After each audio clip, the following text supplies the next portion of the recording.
So you wake up and you go to the countertop and you look and you see, I bought these like nice orchetta, like I don't know if you ever had that pasta. Yeah. They're beautiful. They're like little sponges. Like you make them with a nice sauce and you cook them and it soaks up the sauce. We had a burrata, and I had a chablis in the fridge. So I find the container packaging for the burrata, the wrapper for my pasta, the chablis on the counter almost empty. I'm glad I didn't show my kids the recipes and I just showed them how to cook, see what's there, slap it together. But now I got to teach them about money. Yeah. Yeah. The cream cheese probably and the crappy white wine probably would have done as well.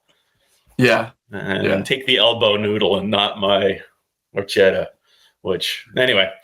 Yeah, and burrata, when burrata mixes with that water brine, oh my God. Yeah. I last time I bought 2 burratas from the little Italian grocery store. One of them, like you can kind of see sometimes through the yeah. Actually, when it's not clear, but if you can't see the liquid that you're like the clarity of the liquid when you're buying a burrata, don't buy the burrata. Because if you can't tell if the burrata ripped inside. Okay.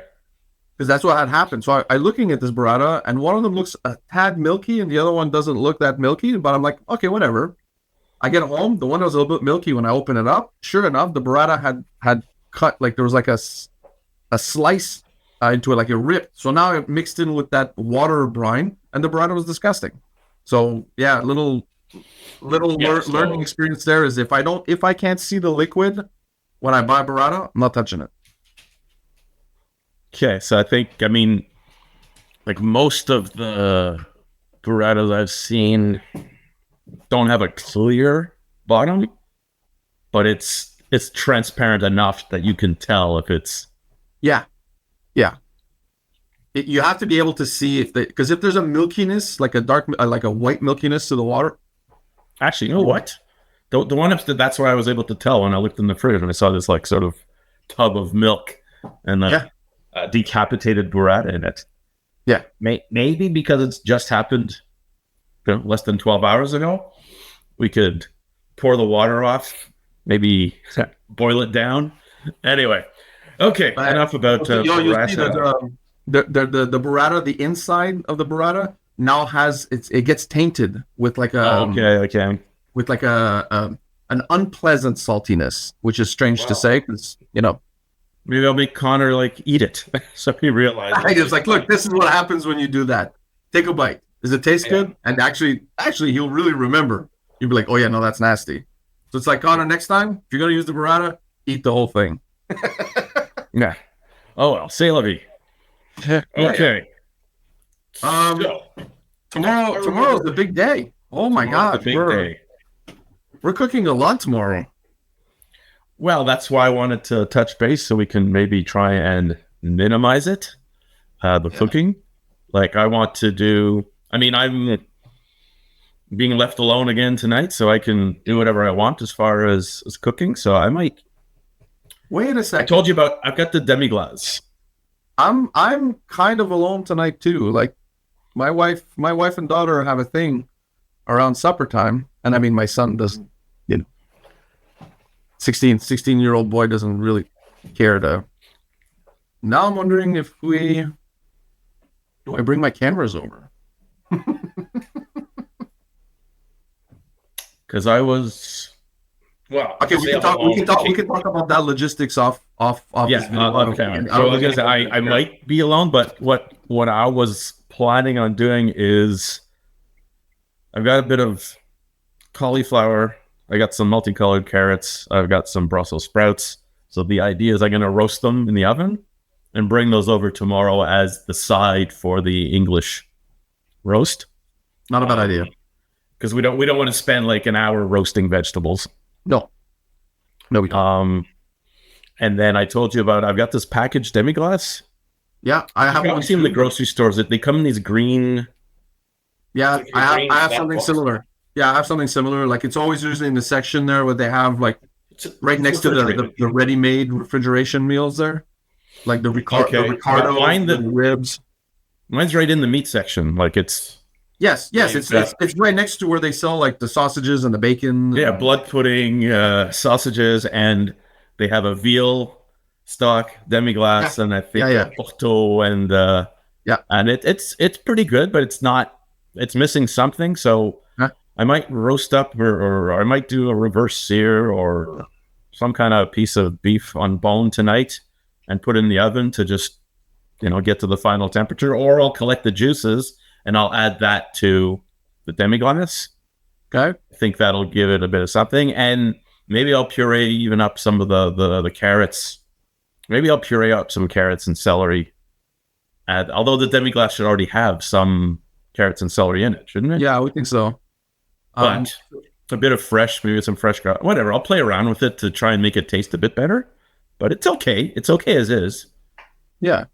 Hold on. Okay, so since this is like podcast style, just so that whoever decided to start watching this is probably like, what the fuck are these? What the fuck are we talking about? Okay, let's start from what we're doing. Yeah. So we're looking. We have. We're still on the burger kick, and we're looking at our next episode. We had settled on 3 burgers. We settled. The first burger was a smashed salmon patty with smoked salmon, cream cheese, that kind of stuff. Yeah. Second burger was a French burger made with, I think, Toulouse sausage. Sausage. Comte cheese.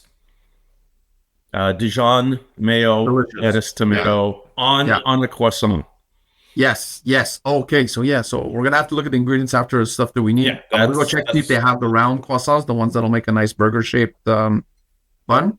And the third burger is we were debating at first between the Wellington or the Yorkshire burger. Let me just do this for a second. So I tested the Wellington burger, which you can see here. I really can't. What is that? Yeah, well, that's the roadkill. Yeah, it's the prosciutto. So first thing is I minced the mushrooms. I cooked the mushrooms down. Can I fast forward this? Yes. I cooked the mushrooms down, seasoned them. Made a ball. You made a ball? Yeah, made a ball, let it cool down. The ball, like, it sticks together because I added a little bit of Dijon mustard, just like most Wellington recipes do for they coat the beef. They coat the beef with it, so figured it would work. Glue almost, but yeah. And really, that's exactly what this mushroom ball turned out to be. It was like mushroom glue. And when I smashed it, it's right here. It's smashable. Like, you have to use parchment paper. There's no way around it. If I were to just smashed it with the smasher, it would have torn to pieces. And so I had the beef patty in the back, and this is the mushroom one. So the idea was I smashed the beef down. Then I put prosciutto. Also, I laid layers of prosciutto flat on the flat top to start the crisping process. But before it gets crispy, then I have to put both the cooked mushroom and the cooked beef patty in the prosciutto, and then fold the prosciutto, and then just flip it until it gets crispy. This sucked bad. The process sucked, or the taste sucked? The taste sucked. So the thing with prosciutto, I think here it's the ratio of amount of beef versus the prosciutto compared to an actual Wellington, which is usually made with a fillet, and a fillet that's like, that's got some thickness. It's not made with you don't make a Wellington that's like this much meat. But don't they have it? They'll take the Chateaubriand end. Yeah, it's big. Or they take the piece before the Chateaubriand. You can do both. I've seen recipes done with both. I think it's easier with the piece just before that's nice and even, because Chateaubriand has a little bit of a it's a bit of a uneven I think size. It's better to use the middle part, which is beautifully even, and it's about this long. I think that's better because it's got a more even. You get a better chance at an even cook as it progresses. But the ratio of beef in a Wellington, it's a lot. it's big, right? So I think this was the main problem. The idea of a smash burger Wellington, maybe if I had 2 or 3 patties to keep the little bit of that crispiness of the patties on the inside, might have been better, because it was so thin. The saltiness of the prosciutto was just, I was actually overdoing it. It was completely killing it. And crispy prosciutto is delicious, but it's also fucking dry. It gets really dry. So when you have a thin patty, and maybe I missed the timing, but the patty also maybe overcooked a little bit in the process of crispening the prosciutto. So a few things. Maybe it would work with more meat. Maybe just a layer of crispy prosciutto instead of a wrap of crispy prosciutto. That would probably work. And because you're using the crispy prosciutto, adjusting the seasoning in the patty accordingly is, I think, very important. It was too salty. It was a bit dry. And that's the thing about a Wellington. The Wellington, the meat is not dry. It's usually always medium rare on the inside, so you get a really nice, juicy texture. Anyways, didn't work. Terrible. Compared to Salmon one was great. I mean, the salmon one, spectacular. Absolutely spectacular. Yeah, it sounds.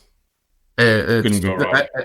And what I think we should add tomorrow is to add a little bit of crisp, a little bit of texture. Sliced cucumbers, which is, I've had sliced cucumbers in traditional smoked salmon sandwiches. It's delicious. Onions, for those who like onions, also would work. Or like a type, maybe even an iceberg lettuce. Even though it has no flavor, it's just for the crunch, the crisp. It gives a satisfying texture in the mouth. And you put capers? Yeah. In your sauce? What about those little like mailles cornichons? Like I've seen those little cornichons put in tartare fairly often, so I could see those either in the sauce or like you just showed there.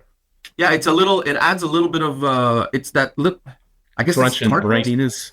Briny, little almost tart, not really tart, but yeah, a little briny.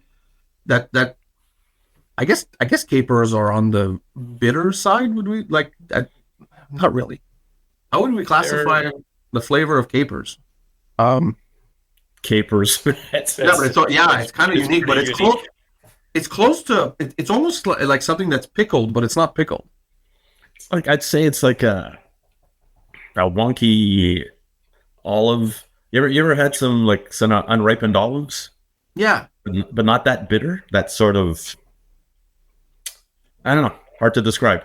That's why I guess that's why capers are used, because they're not like anything else. They're not. It's quite soury, not really bitter, definitely briny, but they've got this unique quality to them that just sort of works with salmon or the flavor of the caper. The flavor of the caper doesn't actually come forward. I find it sort of just adds depth to the saltiness of the salmon. And those are capers. You use those big honking. Yes, we could put small ones, but it's just that I had the giant ones. Okay.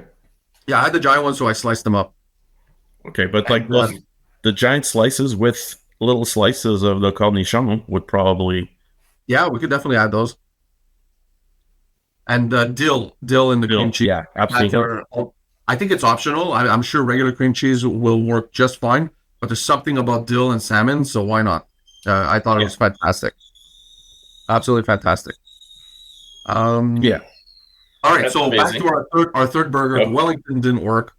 Sunday roast. I'm not gung-ho on the Wellington tomorrow. What I was thinking instead, like we talked about, was let's try the Yorkshire one, but the Yorkshire with kind of a twist. Let me see if I can...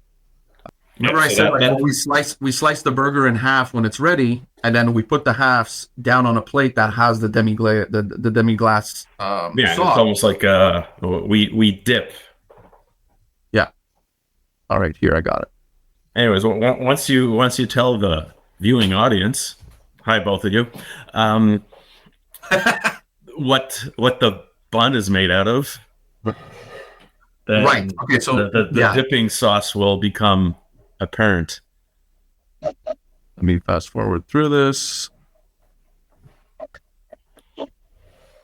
So now we imagine a burger. And I'm even thinking actually for the Wellington burger, we shouldn't maybe do it smash. I think we should do a little bit thicker of a patty.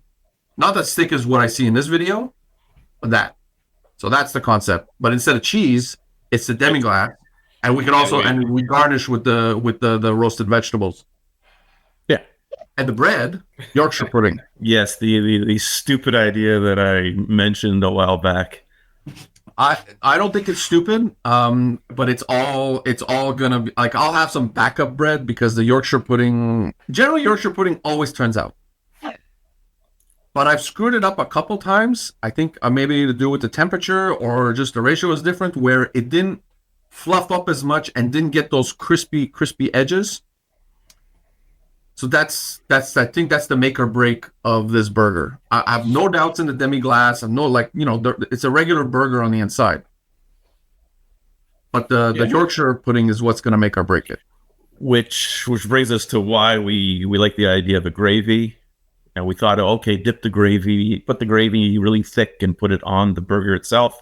But the beauty of Yorkshire pudding is to be able to dip it in your gravy. And you can't put it on the Yorkshire pudding that far ahead of time. Well, you can if you got this little one that forms a bowl. Yeah, but the beauty is that the gravy and those crispy bits afterwards. So either the pool of gravy, which there you go, one less dish, or an actual little side dish that you can dip, like those steak sandwich au jus. But I think the size and shape of it might be a bit awkward for dipping in a little bowl. So I like your idea of putting it in a pool. Then it just the edges, the first few bites will have the gravy, but then you'll be able to dip the bun. Now, if it works, I think it's going to be fantastic. Like just Yorkshire pudding. Everyone I've introduced to Yorkshire pudding for the first time, they say, "Oh my God, where has this been all my life?" And so as a bite with the burger, I think if it works, if it can hold up, I think it'll be fantastic. Yeah, I think so too. So the composition of the burger itself then. So the Yorkshire is the bun.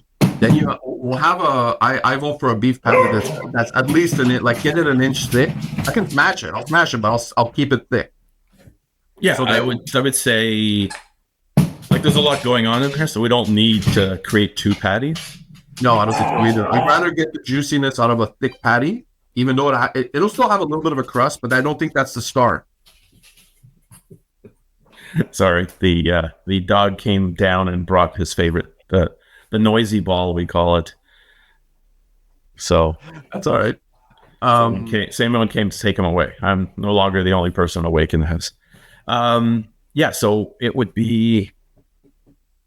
So that's what I'm wondering is what do we dress the inside of the burger with? So that's what I was thinking about this morning. Like we will definitely have the sauce. Yeah. We were talking about doing some cheese, either a mashed potato. That's what that. Yes, I completely forgot. Yes, to make either a mashed potato and then a slice of of English cheddar, or we make the mashed potatoes with cheddar so that it sticks. You know what? Okay, so I think that's what I'm going to do today. I'm going to prepare.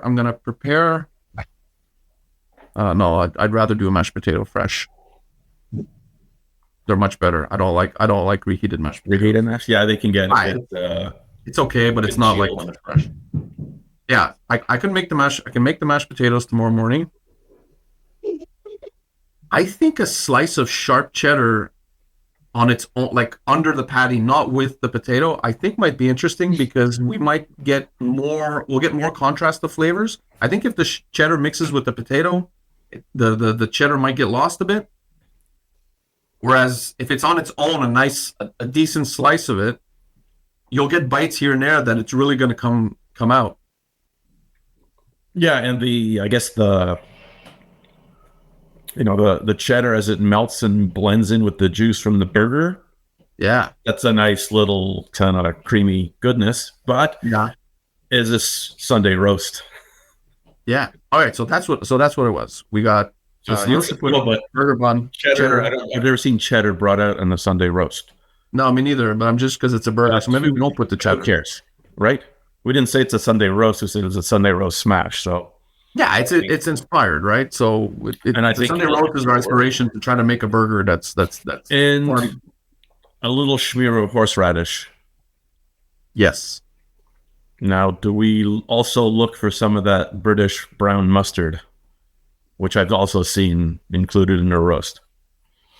I don't know if I have some left. I'll check. We'll talk about it offline. But my wife, I think, still has a jar of that dark German mustard, which is similar. It's Okay, they're very grainy.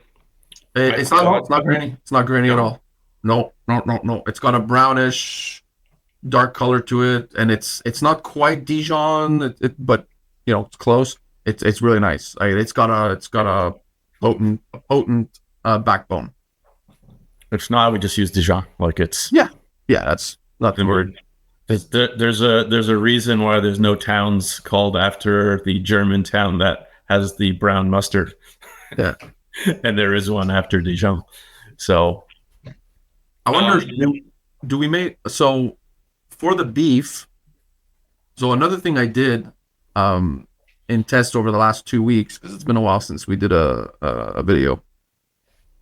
I ground up picanha with the whole fat cap. Oh my, that makes a hell of a delicious burger patty. It's fabulous. So I might pick up a picanha today and make our patties for that one out of that. yeah, I mean, and don't forget we're making one and splitting it, so we don't need.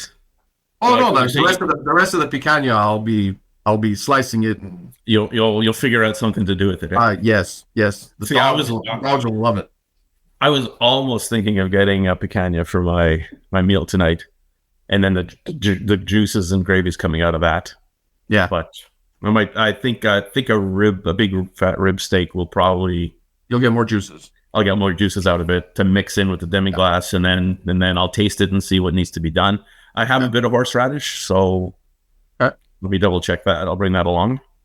Okay. I'll check. I might have some also. I'll let you know if I have some. Then we'll sync up ingredients. After this, and then so we're good on what we're doing here, I think.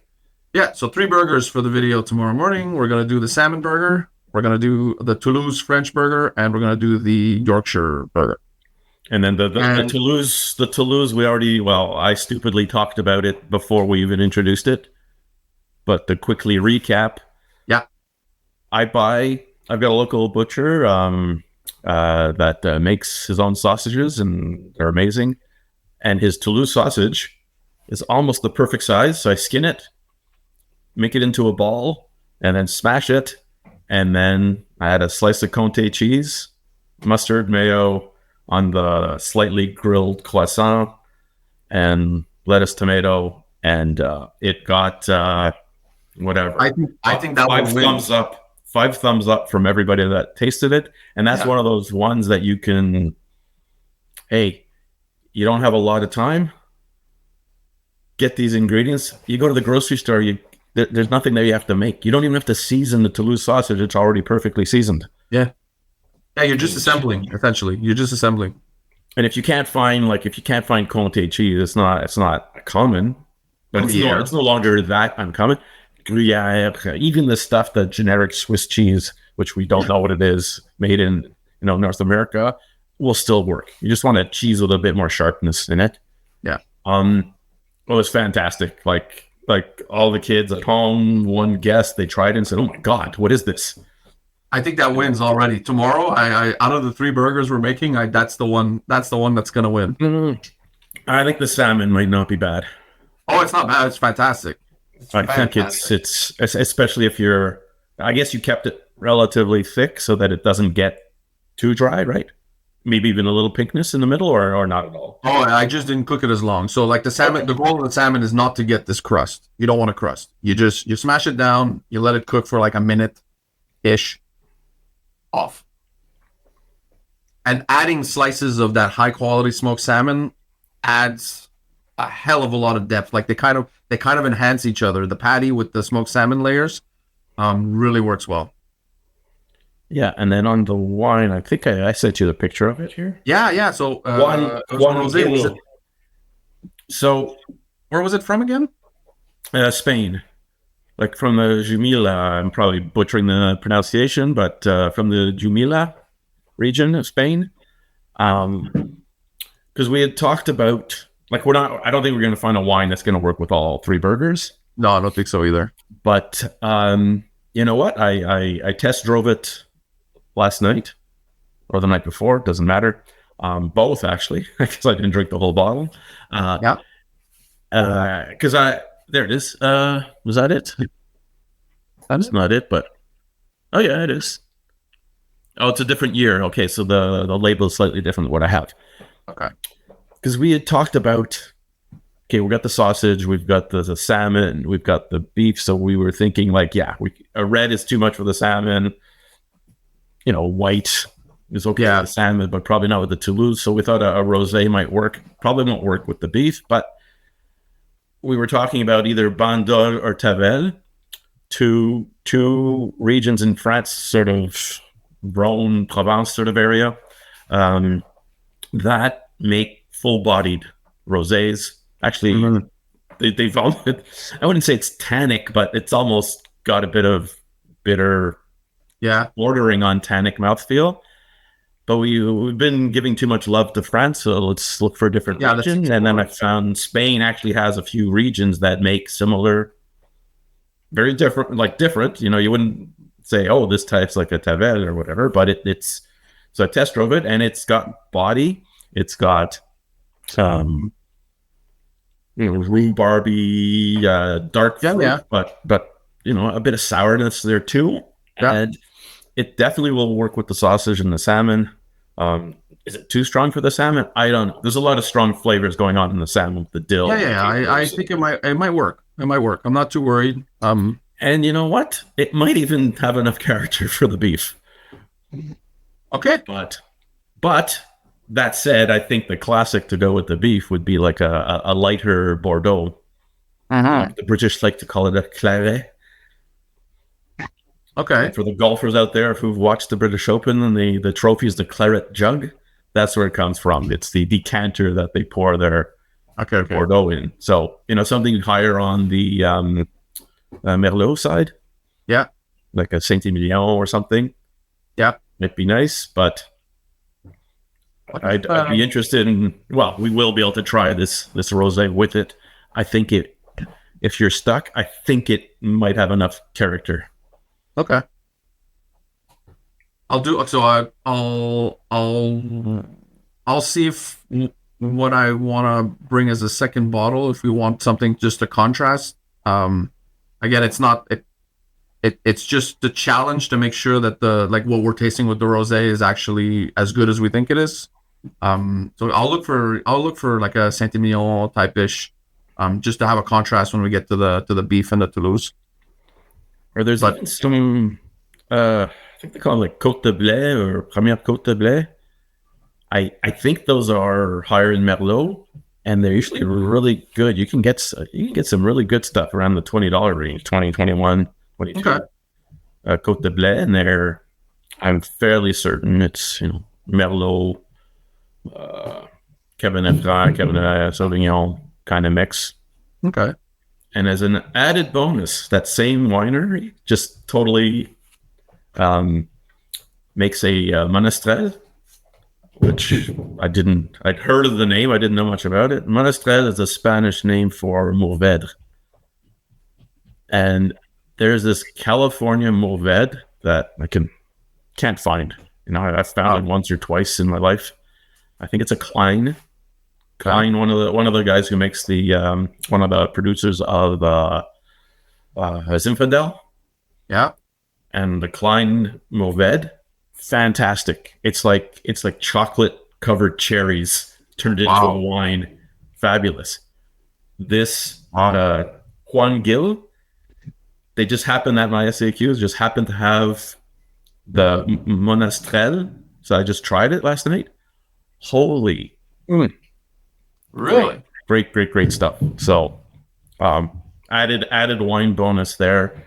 for those who've seen Monostrel and didn't know it was a Mourvèdre, or for the Mourvèdre lovers who can't find. It's really, really hard to find a wine that is 100% Mourvèdre. At least here it is. Well, now I've gone to Spain and I've solved my lifelong quest for Mourvèdre. Who was the, do you know who was the Juan producer? Gil. The same one as Oh, the same one. rosé. Same guys as the rosé.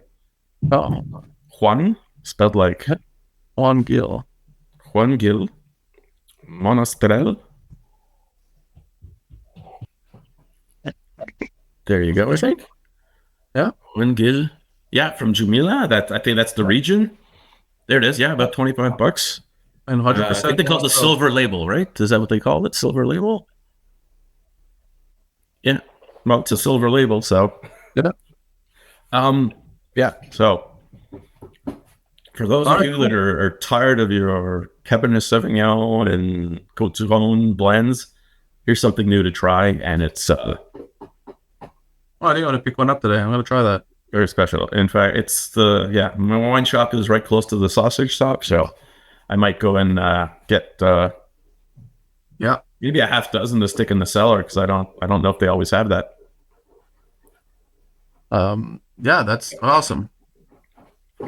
Okay, so I think we're set. Yeah, okay, we're good. All right. Thanks for tuning in. We can probably check in at the end of the afternoon, see what we've gotten and not gotten, and I'm gonna go run some errands this morning. I gotta get some propane. I gotta get a few things. I'll get pick up the salmon stuff, and when I get back, I'll do an inventory. I'll let you know what I have, and what you forgot. Yeah, usually I forget something. You know. Yeah. You know what? I'm gonna do an inventory first, so that if we realize we're both missing something later this afternoon, I don't have to go. Okay, so you wanna shut down the recording, and then we'll just actually. Yeah, we'll do that. Thanks for tuning in. Ciao. Take care. Bye.